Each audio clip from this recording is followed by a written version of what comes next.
Hi guys, कैसे हैं आप लोग। आई होप आप सब ठीक होंगे। गाइस, आज की जो हमारी जनरल फार्मेसी की वीडियो है, इस वीडियो में हम देखने वाले हैं डायरिया के बारे में। डायरिया बोले तो लूज मोशन। ठीक है, आपको समझ आ गया होगा कि आज हम किसके बारे में बात करने वाले हैं।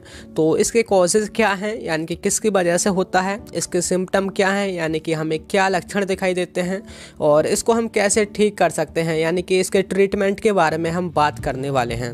और गाइस, आपको एक डिस्क्लेमर दे दूं कि ये जो वीडियो है हमारी नॉलेज पर्पस के लिए है, और अगर आपके ये प्रॉब्लम्स हैं तो पहले आप डॉक्टर की सलाह ज़रूर लें।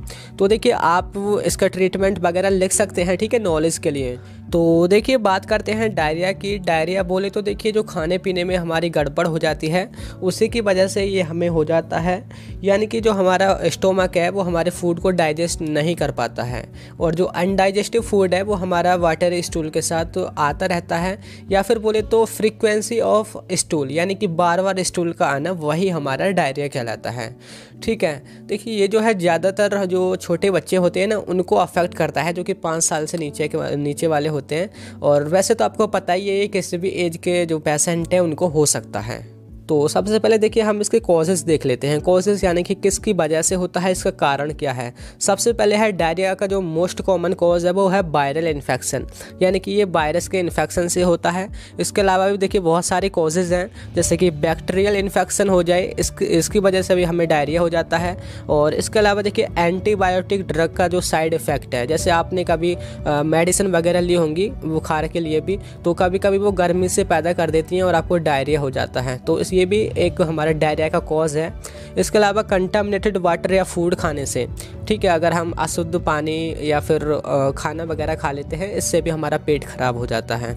और ओवर ईटिंग, यानी कि ज़्यादा खाना खाना, मतलब कि हमारा जो डाइजेस्टिव सिस्टम है सही तरह काम नहीं कर रहा है और हम खाना खाए जा रहे हैं, तो उससे भी हमें डायरिया हो जाता है। और इसके अलावा डाइजेस्टिव सिस्टम की बहुत सारी प्रॉब्लम्स होती हैं, यानी कि अगर हमारे डाइजेस्टिव सिस्टम में कोई फॉल्ट हो तो उसकी वजह से भी डायरिया हो जाता है। इसके अलावा देखिए, इंटेस्टाइन की जो एब्जॉर्प्शन की कैपेसिटी है, अगर वो कम हो तो तब भी वो हमारा डायरिया का कारण बन सकता है। इसके अलावा हमें डाइजेस्टिव सिस्टम से रिलेटेड कोई भी डिसीज हो जो कि हमारे स्टोमक, स्मॉल इंटेस्टाइन या कोलोन वगैरह को अफेक्ट करती है, तो वो भी हमारा एक रीज़न है डायरिया का।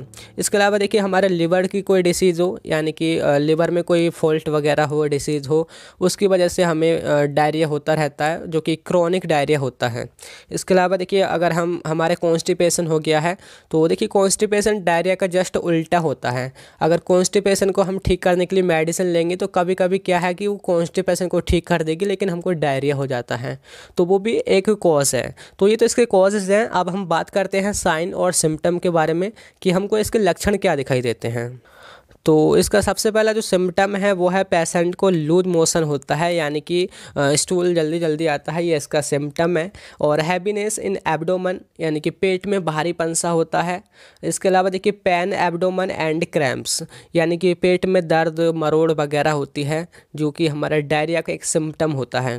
इसके अलावा हमारा नेक्स्ट है नोसिया एंड वोमिटिंग, यानी कि जी का मिचलाना और आपका उल्टी वगैरह का आना, ये भी इसका एक सिम्टम है।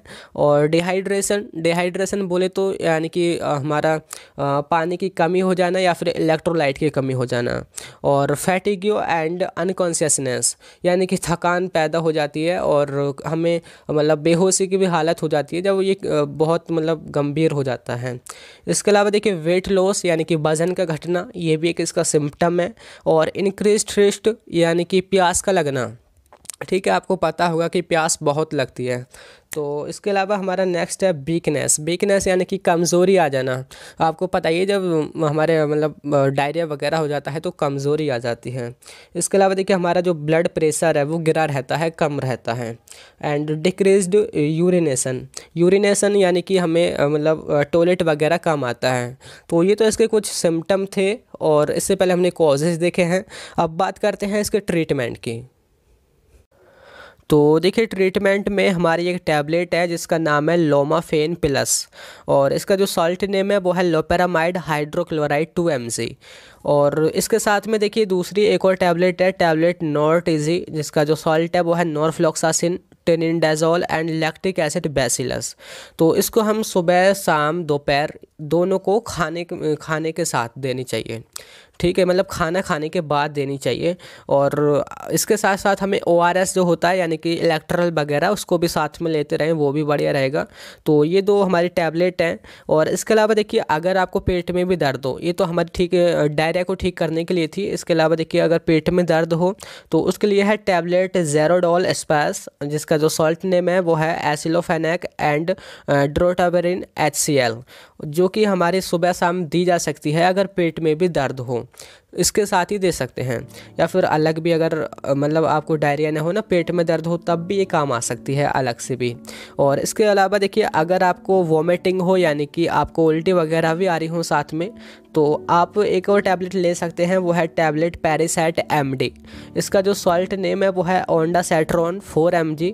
तो इसको आप खाली पेट लें, सुबह शाम खाली पेट अगर आप इसको लेंगे तो आपकी जो वॉमिटिंग वगैरह है वो ठीक हो जाएगी। तो ये तो देखिए हमारा डायरिया का ट्रीटमेंट है। जो मैंने शुरू में जो 2 मेडिसिन बताई हैं वो तब हैं जब आपको केवल डायरिया हुआ हो। उसके बाद जो हमने तीसरी बताई थी मतलब कौन सी, ज़ेरोडोल स्पास, जो कि पेट के दर्द के लिए थी। और चौथी जो थी वो है पेरिसेट MD, जो कि वॉमिटिंग वगैरह के लिए है, यानी कि उल्टी वगैरह के लिए। और इसके अलावा देखिए हम अगर आपको पेट में जलन वगैरह हो यानी कि पेट में जलन जैसे होती है, तो उसके लिए आपको एंटासिड की ज़रूरत होती है, तो आप उसको भी दे सकते हैं। वो है कैप्सूल एसेरा D, जिसमें जो सॉल्ट है वो है रेबेराप्राजोल एंड डोमपेरिडोन, जिसको हम भूखे पेट यानी कि खाली पेट सुबह शाम देनी चाहिए, जिससे आपकी जलन वगैरह है वो दूर हो जाएगी। तो ये तो हमारा नॉर्मल सा ट्रीटमेंट है, आप इसको लिख सकते हैं। और इसको लेने से पहले आप एक बार डॉक्टर की सलाह ज़रूर ले लें, क्योंकि वो ठीक रहता है। ठीक है, डॉक्टर से एक बार एडवाइस लेना। और अगर इससे भी आपको ठीक ना हो, फिर हमें ज़रूरत होती है इंजेक्शन की, यानी कि जब थोड़ी सीवियर कंडीशन होती है ना, तो उसके लिए हमें एक इंजेक्शन है, वो है जेंटेसिन 2 ml। और इसका जो सॉल्ट है इसमें वो है जेंटामाइसिन 80 mg। इसको हम अपनी मसल्स में या फिर वेंस में लगा सकते हैं, सुबह शाम लगा सकते हैं। इससे आपका जो मतलब डायरिया है बहुत जल्दी ठीक हो जाएगा। जब ज़्यादातर मतलब पहले तो उन्हीं मेडिसिन से ठीक हो जाएगा, अगर नहीं होता है तब आपने इंजेक्शन लगाना है। इसके अलावा दूसरा हमारा इंजेक्शन है, या तो वही लगा लो या फिर दूसरा है वो है मेगास्टार। इसका ये सॉल्ट मतलब ब्रांड नेम है, साल्ट है इसमें एमिक एसिड 500 mg। तो इसको भी हम सुबह शाम लगा सकते हैं अपनी मसल्स में या फिर वेंस में। तो ये इसका नॉर्मल सा ट्रीटमेंट है। आई होप ये आपको, और इसके साथ साथ आपको ORS वगैरह भी लेना चाहिए। ठीक है, वो तो आपके लिए हेल्पफुल ही होगा डिहाइड्रेशन में, जो कि इलेक्ट्रोलाइट वगैरह की कमी हो जाती है उसको भी ठीक करता है। तो यही था आज की वीडियो में। आई होप ये जो ट्रीटमेंट है आपको समझ आ गया होगा। कैसे लगी आपको वीडियो आप कमेंट करके बताएं।